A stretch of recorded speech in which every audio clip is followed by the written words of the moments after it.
ਹਾਂਜੀ, ਆਪਾਂ ਪੜ੍ਹ ਰਹੇ ਸੀ ਕਿ ਭੇਰੇ ਆ ਕੇ ਕਿਵੇਂ ਉਹਨਾਂ ਨੂੰ ਖੂਹ ਤਾਂ ਮਿਲਿਆ, ਪਰ ਉੱਥੋਂ ਦੀ ਕੋਈ ਇਮਾਰਤ ਕੋਈ ਨਹੀਂ ਮਿਲਿਆ, ਮਲਬਾ ਹੀ ਸਿਰਫ ਨਜ਼ਰ ਆਇਆ ਅਤੇ ਅਹਿਮ ਮਹਿਸੂਸ ਹੋਇਆ ਜਿਵੇਂ ਕਿਸੇ ਬੰਬ ਧਮਾਕੇ 'ਚ ਸਾਰਾ ਕੁਝ ਖਤਮ ਹੋ ਗਿਆ ਹੋਵੇ। ਹਾਂਜੀ, ਸਾਥੀਆਂ ਨੇ ਹਿੰਮਤ ਦਿਵਾਈ। ਪੁੱਛ ਪੁਛਾ ਕੇ ਚੌਧਰੀ ਗੁਲਾਮ ਮੁਹੰਮਦ ਦਾ ਘਰ ਲੱਭਿਆ। ਥੋੜ੍ਹਾ ਚਿਰ ਉਡੀਕਣ ਤੋਂ ਬਾਅਦ ਉਹ ਬਾਹਰ ਆਏ। ਮੇਰੀ ਹੀ ਉਮਰ ਦੇ ਸਨ। ਵੇਖਦਿਆਂ ਸਾਰ ਮੈਨੂੰ ਉਹਨਾਂ ਦਾ ਬਚਪਨ ਦਾ ਰੂਪ ਵੀ ਚੇਤੇ ਆ ਗਿਆ। ਬਚਪਨ ਵਿੱਚ ਅਸੀਂ ਇਕੱਠੇ ਖੇਡੇ ਸੀ। ਮੈਂ ਉਹਨਾਂ ਨੂੰ ਆਪਣੀ ਪਛਾਣ ਕਰਾਈ। ਮੇਰੇ ਪਿਤਾ ਜੀ ਦਾ ਨਾਂ ਸੁਣਦਿਆਂ ਸਾਰ ਉਹ ਮੇਰੇ ਗਲ ਨਾਲ ਆ ਲੱਗੇ ਅਤੇ ਜ਼ਾਰੋ ਜ਼ਾਰ ਰੋਣ ਲੱਗ ਪਏ। ਦਾਦੇ ਪੋਤਰੇ ਭਰਾ ਸਾਂ ਦੋਵੇਂ, ਯਾਨੀ ਕਿ ਦਾਦੇ ਪਿਤਾ ਅਤੇ ਫਿਰ ਅਸੀਂ ਤਿੰਨ ਵੀ, ਯਾਨੀ ਸਾਡੀ ਉਮਰ ਤਿੰਨਾਂ ਪੀੜ੍ਹੀਆਂ ਤੱਕ ਉਹਨਾਂ ਦੀ ਦੋਸਤੀ ਸੀ। ਇੱਕ ਖੂਨ, ਪਰ ਵੰਡ ਤੋਂ ਬਾਅਦ ਉਹ ਮੁਸਲਮਾਨ ਹੋ ਗਏ ਸਨ ਅਤੇ ਮੈਂ ਹਿੰਦੂ ਰਹਿ ਗਿਆ ਸਾਂ। ਉਹ ਪਾਕਿਸਤਾਨੀ ਅਤੇ ਮੈਂ ਹਿੰਦੁਸਤਾਨੀ। ਸਾਡੀਆਂ ਜੁੜੀਆਂ ਹੋਈਆਂ ਬਾਹਾਂ ਅਤੇ ਛਾਤੀਆਂ ਦੇ ਵਿਚਕਾਰ ਇੱਕ ਖਾਈ ਸੀ, ਇਤਨੀ ਲੰਮੀ ਅਤੇ ਚੌੜੀ ਜਿਸ ਦਾ ਕੋਈ ਹਿਸਾਬ ਨਹੀਂ ਸੀ, ਯਾਨੀ ਹਿੰਦੂ ਮੁਸਲਿਮ ਦੀ ਲੰਬੀ ਖਾਈ। ਇੱਕ ਦੂਜੇ ਦੇ ਦਿਲ ਦੀਆਂ ਧੜਕਣਾਂ ਮਹਿਸੂਸ ਕਰਦੇ ਹੋਏ ਵੀ ਅਸੀਂ ਖਾਈ ਤੋਂ ਗਾਫਲ ਨਹੀਂ ਹੋ ਸਕੇ। ਗਾਫਲ ਮਤਲਬ ਅਵੇਸਲੇ, ਜਾਂ ਸਾਨੂੰ ਉਹ ਚੀਜ਼ ਭੁੱਲੀ ਨਹੀਂ ਕਿ ਅਜੇ ਵੀ ਅਸੀਂ ਵੱਖੋ ਵੱਖ ਦੇਸ਼ ਜਾਂ ਮੁਲਕ ਦੇ ਹਾਂ। ਇਸ ਅਕਲਪਿਤ ਪਰਿਸਥਿਤੀ, ਅਕਲਪਿਤ ਮਤਲਬ ਜਿਹੜੀ ਇਮੈਜਿਨ ਹੀ ਨਹੀਂ ਕੀਤੀ ਸੀ, ਪਰਿਸਥਿਤੀ ਮਤਲਬ ਸਿਚੁਏਸ਼ਨ, ਕਿ ਜਾਨੂੰ ਮਹਿਸੂਸ ਇਹ ਸੋਚਿਆ ਵੀ ਨਹੀਂ ਸੀ ਕਿ ਇਹ ਜਿਹੀ ਸਿਚੁਏਸ਼ਨ ਆਏਗੀ। ਕਹਿੰਦੇ ਉਹਨੇ ਮੈਨੂੰ ਇੰਨਾ ਬੁੰਦਲਾ ਛੱਡਿਆ ਕਿ ਮੈਨੂੰ ਰੋਣ ਵੀ ਨਹੀਂ ਆਇਆ, ਮੇਰੀ ਅੱਖਾਂ 'ਚੋਂ ਆਂਸੂ ਵੀ ਨਹੀਂ ਆਏ। ਫਿਰ ਉਹ ਸਾਨੂੰ ਘਰ ਦੇ ਅੰਦਰ ਲੈ ਗਏ। ਘਰ ਨਵਾਂ ਨਵਾਂ ਬਣਾਇਆ ਸੀ। ਬਾਹਰ ਟਿੱਬਾ ਸੀ। ਟਿੱਬਾ ਜਿਵੇਂ ਮਿੱਟੀ ਦਾ ਬਹੁਤ ਵੱਡਾ ਢੇਰ ਹੁੰਦਾ ਹੈ, ਜਿਵੇਂ ਸਾਡੇ ਘਰ ਦੇ ਸਾਹਮਣੇ ਹੁੰਦਾ ਸੀ। ਉਸ ਉੱਪਰੋਂ ਲੰਘਦੀ ਚਿੱਟਾ ਬੁਰਕਾ ਪਾਈ ਉਹਨਾਂ ਦੀ ਪਤਨੀ, ਮੇਰੀ ਭਾਬੀ, ਮਕਾਨ ਦੇ ਪਿਛਵਾੜੇ ਚਲੀ ਗਈ। ਪਿਛਵਾੜੇ ਮਤਲਬ ਪਿਛਲੇ ਹਿੱਸੇ। ਚੌਧਰੀ ਸਾਹਿਬ ਨੇ ਅੰਦਰ ਜਾ ਕੇ ਉਹਨਾਂ ਨੂੰ ਚਾਹ ਪਾਣੀ ਦਾ ਆਹਰ ਕਰਨ ਲਈ ਕਿਹਾ, ਮਤਲਬ ਚਾਹ ਪਾਣੀ ਦਾ ਇੰਤਜ਼ਾਮ ਕਰਨ ਲਈ। ਫਿਰ ਉਹਨਾਂ ਦਾ 18 ਕੁ ਵਰ੍ਹਿਆਂ ਦਾ ਲੜਕਾ ਅੰਦਰ ਆਇਆ। ਅਨਵਰ ਨਾਂ ਸੀ ਸ਼ਾਇਦ ਉਹਦਾ। ਉਹਨੇ ਮੇਰੇ ਪੈਰੀਂ ਹੱਥ ਲਾਇਆ। ਮੈਂ ਪਿੱਠ ਉੱਤੇ ਹੱਥ ਫੇਰ ਕੇ ਅਸੀਸਾਂ ਦਿੱਤੀਆਂ। 40 ਵਰ੍ਹੇ ਕੋਈ ਘੱਟ ਨਹੀਂ ਹੁੰਦੇ। ਅਤੇ ਫਿਰ ਜਦੋਂ ਅਸਾਂ ਨਿੱਕਿਆਂ ਨੇ ਭੇਰੇ ਦਾ ਸਭ ਕੁਝ ਛੱਡ ਦਿੱਤਾ ਤਾਂ ਮਾਂ ਪਿਓ ਨੇ ਇੱਥੇ ਆ ਕੇ ਕੀ ਕਰਨਾ ਸੀ। ਮੈਂ ਚੌਧਰੀ ਸਾਹਿਬ ਤੋਂ ਆਪਣੇ ਮਕਾਨ ਬਾਰੇ ਪੁੱਛਿਆ, ਪਰ ਉਹਨਾਂ ਗੋਲ ਮੋਲ ਜਿਹਾ ਜਵਾਬ ਦਿੱਤਾ, ਯਾਨੀ ਕੋਈ ਖੁੱਲ੍ਹ ਕੇ ਗੱਲ ਨਹੀਂ ਕੀਤੀ ਉਸ ਟੌਪਿਕ 'ਤੇ। ਹਕੀਕਤਨ ਉਹਨਾਂ ਨੂੰ ਯਾਦ ਨਹੀਂ ਸੀ ਰਿਹਾ ਕਿ ਚਾਚੇ ਤਾਇਆਂ ਦੇ ਅਨੇਕਾਂ ਮਕਾਨਾਂ ਵਿੱਚੋਂ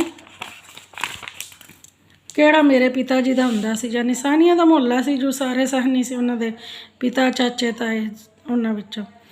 ਪਰ ਉਹਨਾਂ ਦੀ ਇਸ ਬੇਅਰਥ ਜਿਹੀ ਖਾਮੋਸ਼ੀ 'ਤੇ ਮੈਨੂੰ ਸ਼ੱਕ ਪੈਣ ਲੱਗ ਪਿਆ ਕਿ ਜਿਸ ਮਕਾਨ ਵਿੱਚ ਮੈਂ ਬੈਠਾ ਹੋਇਆ ਹੈ ਇਹ ਸਾਡਾ ਮਕਾਨ ਹੈ।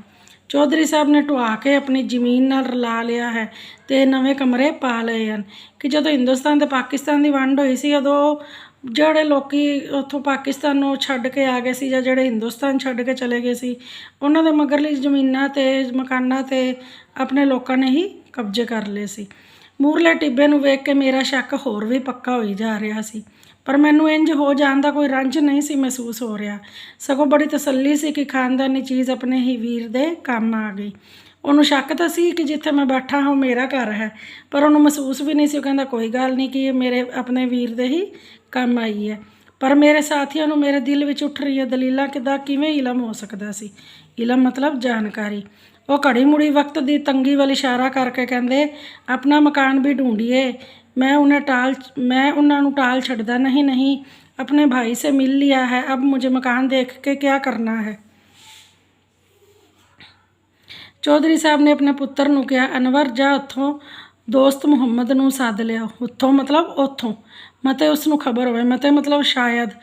थोड़े चिर बाद 17 कुछ वरियां दा बुढ़ा दोस्त मुहम्मद भी आके मंजी ते बह गया। उसने सिर उत्ते चिट्टी पग बन्नी हुई सी, हू बहू उस तरह जिवें मेरे पिता जी बनते सन। शक्ल सूरत बोल चाल भी उन्हां नाल मिलदी सी। यह दोस्त मुहम्मद अनेका वरे दीवान देस राज साहनी होरां दी देखभाल करता रहा सी। दीवान देस राज साहनी परिवार की देखभाल करता रहा। दीवान साहब बैरिस्टर सन ते रावलपिंडी प्रैक्टिस करते सन। बैरिस्टर मतलब एडवोकेट। उन्हां दे लड़के नाल मेरी भूआ दी धी विआही सी। दीवान साहब वंडारे दे दिन तक बकायदा फेरा मारते सन। वंडारा मतलब भारत पाकिस्तान की वंड तक, क्योंकि भेरे के आस पास उन्होंने जमीनां भी सन। पर दोस्त मुहम्मद नूं साडा घर भुला गया सी, क्योंकि मेरे पिता जी घट वध कदे भेरे जाते सन। जे मैं होर विस्तार नाल निशानियां दसदा तो शायद उन्होंने कुछ चेते आ जाता, पर हालात ही कुछ अजीब बनी हुई सी कि एक पासे गुलाम मुहम्मद कुर्सी उपर नीवी पाई लगातार रोई जा रहा सी, ਉੱਧਰ ਬੁੱਢੇ ਦੋਸਤ ਮੁਹੰਮਦ ਦੀ ਅੱਖਾਂ ਵਿੱਚ ਵੀ ਜਿਵੇਂ ਗੰਗਾ ਜਮਨਾ ਵਹਿ ਤੁਰੀਆਂ ਸਨ। ਮੀਨਸ ਉਹਨਾਂ ਨੂੰ ਅੰਦਰ ਦਾ ਇਹ ਸੀ ਕਿ ਇਹ ਮਕਾਨ ਉਸੇ ਦਾ ਹੈ। ਮੇਰੇ ਆਪਣੇ ਲਈ ਬੋਲਣਾ ਔਖਾ ਹੋ ਰਿਹਾ ਸੀ। ਅਖੀਰ ਸਿਕੰਦਰ ਨੇ ਹਲੂਣ ਕੇ ਮੈਨੂੰ ਉਠਾ ਦਿੱਤਾ ਤੇ ਕਹਿਣ ਲੱਗਾ, ਚਲਿਏ ਜਬ ਤੱਕ ਚਾय ਤਿਆਰ ਹੋਤੀ ਹੈ ਇੱਕ ਬਾਹਰ का ਚੱਕਰ ਲਗਾ ਕੇ ਆਤੇ हैं। ਬੇਦਿਲੀ ਨਾਲ ਮੈਂ ਬੇਦਿਲੀ ਮਤਲਬ ਦਿਲ ਨਹੀਂ ਸੀ, ਫਿਰ ਵੀ ਮੈਂ ਫਿਰ ਗਲੀ ਵਿੱਚ ਆ ਗਿਆ। ਬਿਲਕੁਲ ਓਪਰੀ ਜਿਹੀ ਜਾਪਦੀ ਸੀ। ਯਕੀਨ ਨਹੀਂ ਸੀ ਆਉਂਦਾ ਮੈਂ ਇਸ ਗਲੀ ਵਿੱਚ ਖੇਡਦਾ ਹੁੰਦਾ ਸੀ। ਉਹ ਤਾਂ ਇਤਨੀ ਲੰਮੀ ਖੁੱਲੀ ਤੇ ਸੋਹਣੀ ਹੁੰਦੀ ਸੀ, ਇਤਨੀ ਛੋਟੀ ਭੀੜੀ ਤੇ ਕੋਝੀ। ਸਿਕੰਦਰ ਨੇ ਮੈਨੂੰ ਇੱਕ ਸਿਰਿਓਂ ਦੂਜੇ ਸਿਰੇ ਤੱਕ ਦਾ ਚੱਕਰ ਮਾਰਨ ਲਈ ਕਿਹਾ। ਅਚਾਨਕ ਘਰ ਦੇ ਅੱਗੇ ਲੰਘਦਿਆਂ ਮੇਰੀ ਨਜ਼ਰ ਉਹਦੇ ਵਿਹੜੇ ਵਿੱਚ ਪਈ। ਮੈਂ ਥੱਲੇ ਗਿਆ, ਮੈਂ ਖਲੋ ਗਿਆ ਤੇ ਇਸ ਘਰ ਵਿੱਚ ਮੈਂ ਖੇਡਦਾ ਹੁੰਦਾ ਸੀ। ਮੈਨੂੰ ਚੰਗੀ ਤਰ੍ਹਾਂ ਯਾਦ ਏ, ਇਹਦੇ ਕੋਠੇ ਉੱਤੇ ਵੀ ਅਸੀਂ ਚੜ੍ਹਦੇ ਹੁੰਦੇ ਸਾਂ। ਇੱਥੇ ਮੇਰਾ ਦੋਸਤ ਰਹਿੰਦਾ ਹੁੰਦਾ ਸੀ। ਪੌੜੀਆਂ ਕੋਲ ਇੱਕ ਗਰੀਬੜਾ ਜਿਹਾ ਆਦਮੀ ਚਾਦਰ ਵਲੇਟੀ ਪਿਆ ਸੀ। ਗਰੀਬੜਾ ਮਤਲਬ ਗਰੀਬ ਜਿਹਾ। ਸਿਕੰਦਰ ਨੇ ਉਸ ਕੋਲੋਂ ਅੰਦਰ ਆਉਣ ਦੀ ਇਜਾਜ਼ਤ ਮੰਗ ਲਈ ਤੇ ਮੈਨੂੰ ਕਿਹਾ, ਜਾਈਏ ਅੰਦਰ, ਉੱਪਰ ਵੀ ਜਾਈਏ। ਨਹੀਂ, ਅੰਦਰ ਜਾ ਕੇ ਕੀ ਲੈਣਾ ਹੈ, ਮੈਂ ਕਿਹਾ। ਹੁਣ 22-23 ਵਰ੍ਹਿਆਂ ਦੇ ਸਿਕੰਦਰ ਨੇ ਮੈਨੂੰ ਗਲੀ ਵਿੱਚ ਖਲੋ ਕੇ ਇੰਜ ਡਾਂਟਿਆ ਜਿਵੇਂ ਉਹ ਮੇਰਾ ਕੋਈ ਬਜ਼ੁਰਗ ਹੋਵੇ। ਸਾਨੀ ਸਾਹਿਬ, ਆਪ ਕੈਸੇ ਫਜ਼ੂਲ ਤਕੱਲਫਾਤ का शिकार हो रहे हो, यानी तकलीफ ना करो ਜਾਂ ਫਾਲਤੂ ਦੀ ਕਹਿ ਸਕਦੇ ਆਪਾਂ कि फालतू दी बहसबाजी ਵਿੱਚ ना पवो। हम भी आपकी तरह हैं, जब कभी दिल्ली जाएं अपने छोड़े हुए घरों का कोना कोना छान मारते हैं, चाहे किसी को कितनी भी तकलीफ हो। आपने यहाँ रहना थोड़े है, हर किसी का इतना लिहाज किए जा रहे हो। 2 घंटे बाद आपको यहाँ से चले जाना है और फिर आपके वेट बच्चे, खुदा जाने कभी किस्मत नसीब आना भी हो या ना हो। ये सुस्ती छोड़िए और एक जगह बैठ के वक्त गंवाने की बजाय जितना घूम सकते हैं देखिए। बाहर मेहरबानी जाइए ऊपर। मतलब ਉਹਨੂੰ ਬਾਰ-ਬਾਰ ਜਾਣ ਲਈ ਮਜਬੂਰ ਕਰ ਰਿਹਾ। ਕਿਤਨਾ ਸਵਾਦ ਮਿਲਿਆ ਇਹਨਾਂ ਪੌੜੀਆਂ ਉੱਪਰ ਦੁਬਾਰਾ ਪੈਰ ਰੱਖ ਕੇ। ਉੱਪਰੋਂ ਕੋਠੇ 'ਤੇ ਪੁੱਜੇ ਤਾਂ ਐਨ ਆਪਣੀਆਂ ਅੱਖਾਂ ਸਾਹਮਣੇ ਦੂਰ ਮੈਨੂੰ ਆਪਣੇ ਘਰ ਦਾ ਉੱਪਰਲਾ ਸੋਫਾ ਸਾਫ਼ ਦਿਸ ਪਿਆ। ਸੋਫਾ ਮਤਲਬ ਜਗ੍ਹਾ। ਹਾਂਜੀ, ਅੱਗੇ ਪੌੜਾ ਉਸਦੇ ਸੱਜੇ ਪਾਸੇ ਵਾਲੀ ਰਸੋਈ ਦਿਸ ਪਈ ਤੇ ਮੈਂ ਚੀਕ ਉੱਠਿਆ, ਓਹੋ ਸਾਡਾ ਘਰ। ਉਸ ਕਮਰੇ ਵਿੱਚ ਮੇਰੀ ਭੈਣ ਦੀ ਕੁੜਮਾਈ ਹੋਈ ਸੀ। ਕੁੜਮਾਈ ਦਾ ਮਤਲਬ ਹੈ ਸਗਾਈ। ਉਹ ਸਾਡੀ ਰਸੋਈ। ਉਸ ਵੇਲੇ ਮੇਰੇ ਖੌਰੇ ਅੰਦਰ ਕਿਹੜਾ ਜਵਾਲਾਮੁਖੀ ਫੁੱਟਿਆ। ਰੋਂਦਾ ਘਰਕਦਾ ਮੈਂ ਮਿੱਟੀ ਵਿੱਚ ਪੋਚੇ ਫਰਸ਼ ਉੱਪਰ ਢੇਰ ਹੋ ਗਿਆ। ਲੋਕ ਦਿਲਾਸਾ ਦੇਣ ਲਈ ਆਏ। ਮੈਂ ਬੋਲੀ ਜਾ ਰਿਹਾ ਸਾਂ, ਮੈਨੂੰ ਛੱਡ ਦਿਓ, ਮੈਂ ਘਰ ਨੂੰ ਵੇਖ ਕੇ ਨਹੀਂ ਰੋ ਰਿਹਾ। ਮੈਨੂੰ ਯਾਦ ਆ ਰਹੀ ਏ ਜਿਹੜੀ ਮਰ ਚੁੱਕੀ ਹੈ। ਇਹ ਰੱਬਾ ਮੇਰੀ ਭੈਣ ਮੋੜ ਦੇ, ਰੱਬਾ ਮੇਰੀ ਭੈਣ ਮੋੜ ਦੇ। ਆਪਣੇ ਆਪ ਉੱਤੇ ਸ਼ਰਮ ਵੀ ਆ ਰਹੀ ਸੀ ਕਿ ਇਹ ਮੈਂ ਕੀ ਕਰ ਰਿਹਾ ਹਾਂ। ਓਪਰੇ ਦੇਸ਼, ਓਪਰੀ ਥਾਂ, ਓਪਰੇ ਬੰਦਿਆਂ ਦੀ ਮੌਜੂਦਗੀ ਵਿੱਚ, ਪਰ ਮੈਨੂੰ ਆਪਣੇ ਆਪ ਉੱਪਰ ਕੋਈ ਕਾਬੂ ਨਹੀਂ ਸੀ।